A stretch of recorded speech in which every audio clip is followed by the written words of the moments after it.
Hi, ladies, and welcome back to Sitting with Sisters. It's Mariah here, and today I am sitting with Toya Wilson Smith. She's the Chief Marketing Officer and founder of Next Generation Digital Marketing Agency here in Indianapolis, Indiana. So I'm just going to pass it over to her and let her tell you a little bit about herself and her industry and her job title, just to get a feel for what we're going to talk about today. Hi, Mariah. It's wonderful to be here with you. And I am relatively new back to Indianapolis. So I've been here for about 8 months, but I went to school here. I graduated from Butler University a long time ago and got my MBA at Indiana Wesleyan. So I actually founded my business in North Carolina, where I just relocated back from. Okay. So just a little bit, because this is something that we've been getting asked about, exposure through social media, increasing sales through social media. So we just wanted to bring on a social media expert, someone who could just answer the questions that we've been getting asked.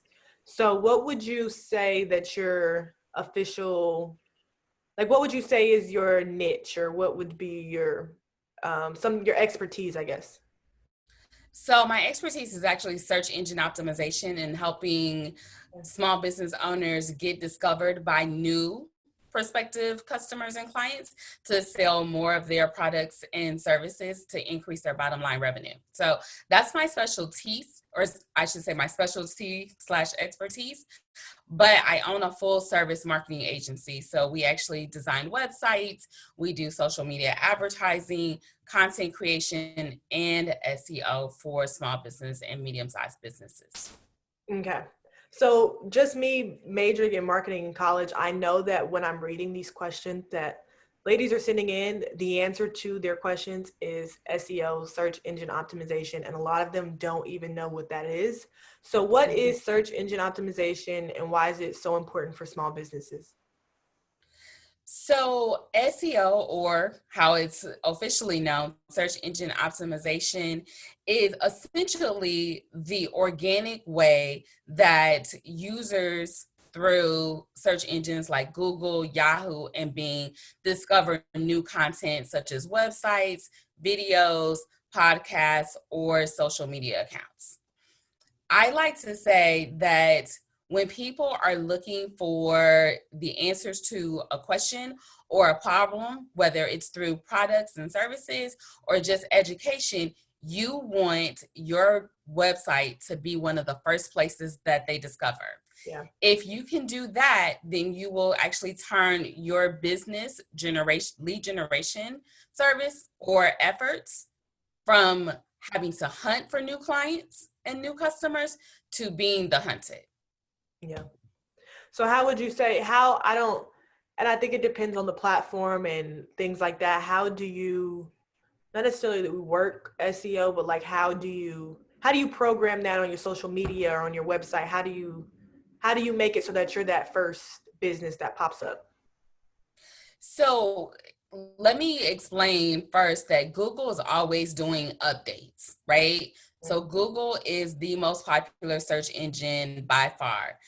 You also have Yahoo, you also have Bing, and then you have a small subset of people that use Firefox as well. But you really want to optimize your website and your social media accounts for Google. And the easiest way for people to do that is often overlooked, is just by claiming their Google My Business listing. So I don't know if you've seen it or if you're familiar with it, but if you did a search for, we'll say, Italian restaurants, Indianapolis, Indiana, right, on your phone. If you put that in the Google search box, you're going to get 3 search results that are their Google My Business listings first, right after the ads. And so you want to be, as a business owner, in that top 3 segment, and if you can, that first listing, and it's free to do.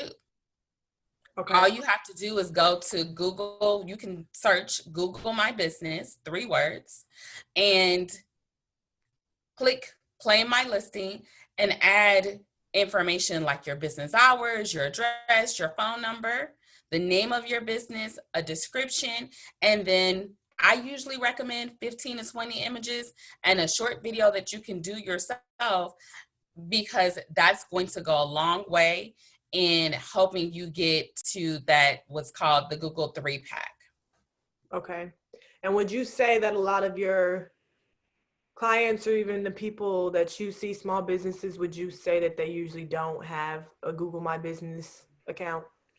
Most of the time they don't. In fact, it was such a challenge that about 2 years ago, Google actually hired digital marketing consultants like myself to go all across the country and help small business owners through local events get their listing up and running.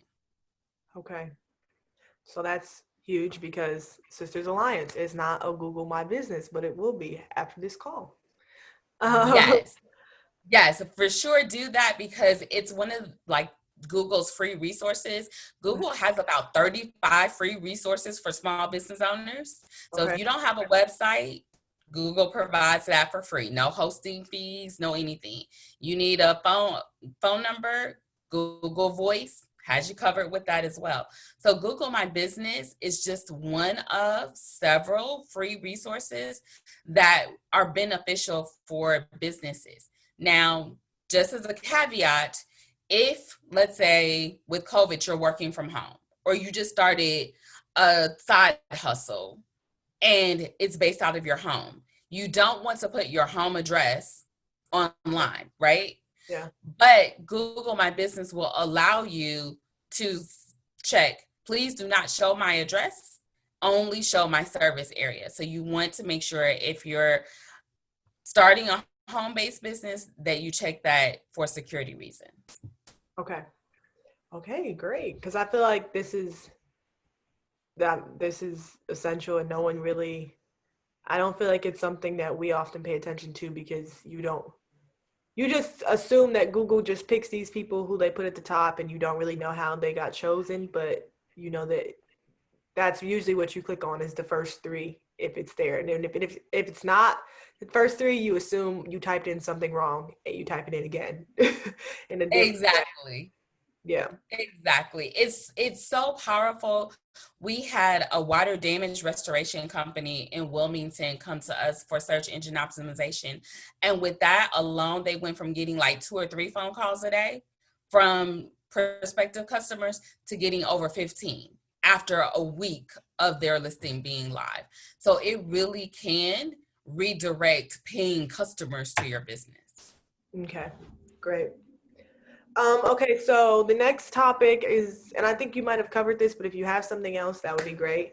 What are your most helpful tips to gain traction on social media / is paying for ads and sponsored posts, Google AdSense, sponsored posts on Instagram, Facebook? Is it valuable? Is it helpful? Is it worth it? So to answer your second question first, Okay. it certainly is worth paying for ads. And the reason, Mariah, that is my answer is because social media, as we were talking about earlier, has changed, right? So 3, 4 years ago, you could start a Facebook page from scratch, attract 10,000 fans, and sell a nice amount of products and services without ever having to pay for an ad.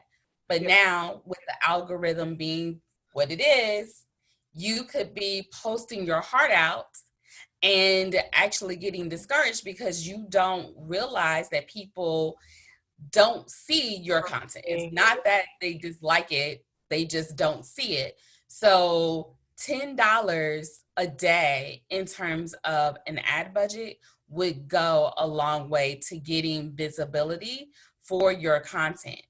So I would for sure say if you have the ad budget and you know the social media platform that your prospective customers are on regularly, go ahead and invest that money. It will be well spent. Okay. And then this is kind of also a mix between the third and last question.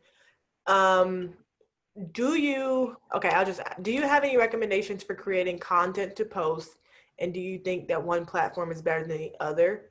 And I'm asking the second part of that question, I'm connecting back to the last question, because do you think it's more valuable to pay for like Instagram posts versus Facebook posts? Do you think it just has to do with your target audience? Do you think one is better than the other? etc.? So I will suggest that video, and I've been saying this for the last 3 years, video is where we're moving towards, right? Yeah. People love to consume video content, which is why there's so many more users on YouTube since COVID, unfortunately, has started earlier in the spring than any other social media platform. The Yeah. other reason why I love and recommend starting a YouTube channel is because you can usually talk faster than you can type and edit images. And as long as you're not nervous and you can kind of look into the camera and just create a video answering people's questions, right, about your industry or about your products or services, you can repurpose that video content. So let's say you only have an hour a week to dedicate to content creation and social media marketing. Mhm. I would suggest you take 20 minutes to create the video, right?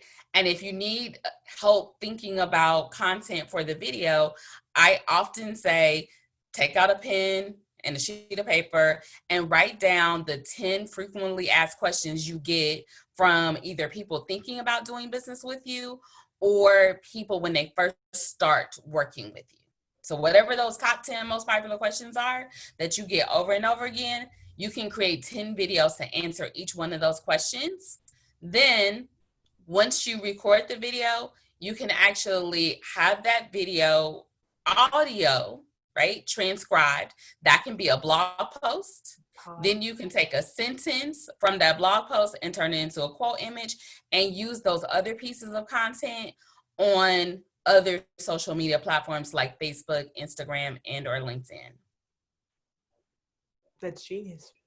That was like a mouthful though, right? But it makes sense. It does make sense because oftentimes, and I follow a lot of YouTubers, they don't really like, they'll post a picture a week, but most of their content is videos. Like they'll take their YouTube video and turn it into an Instagram story, or Instagram reel or Instagram Mhm. TV, and they just cut it down to little bits, and then that'll be their video that they post on Instagram for the week. Then they'll take a picture of the hairstyle that they posted about, and that'll be their picture for the week, and they just do it over and over and over again. So it's like video, picture, but it's of things that they only did.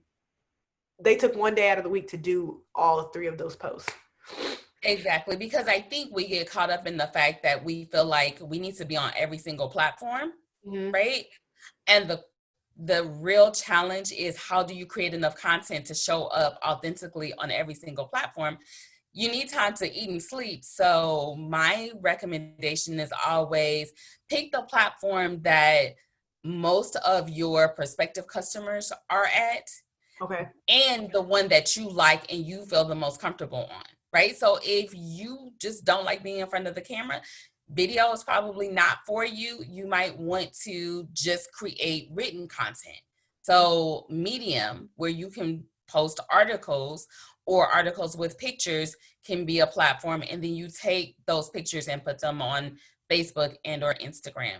So the key is to have one dominant platform that people can find you in real time, and then just post that same content in different formats on the other platforms on using some type of social media scheduler like Hootsuite or Buffer, so Mm-hmm. that you're not having to do it all the time yourself. So you can schedule it out for a month using Buffer or Hootsuite, and that way your social media marketing is done and you still look like you're present. Okay. So the Hootsuite and Buffer are just two platforms where you could create content at once and schedule it to be posted out in the future. Yes, yes. And they both have free versions of the content. I like Buffer actually a little bit better than Hootsuite because Buffer allows you to create quote images that are still very popular on social media. Okay. Okay. Is there anything else that you would want to share with the ladies about social media, or anything that you feel like would be valuable to them for gaining traction, gaining anything more on the topic that they should know? Sure. My one tip that I say in all of my workshops and webinars is just be consistent, right? Yeah. So a lot of times I see people start a Facebook page or create a blog, and when they don't get the traction in a month or 2 or 3 that they want or need, they abandon it. It takes time to build a presence on social media. So don't give up. Just realize that you're in it for the journey, right? And it might take 6 months for you to start getting traction, but then it's like a snowball. Once you get traction, you will be so glad you invested that time up front and early, because you're going to get new customers, you're going to get media attention, and then your brand ambassadors on those platforms will start to work with you, and then referrals will start coming through on a regular basis. Okay. And then where can everyone find you? I don't know if you have an email, Instagram, where if they wanted to reach out to you, where would be the best place to do that? So I am often on LinkedIn, and you can just search for me on LinkedIn at Toya Wilson Smith, all one word. You can visit my website, which is www.toyawilsonsmithmba, as in maryboyadam.com. And I am also on Instagram under Digital Marketing Diva. So. Okay. All right. Well, thank you for taking the time to do this. Ladies, we will see you in the next month episode of Sitting with Sisters. Thank you for having me.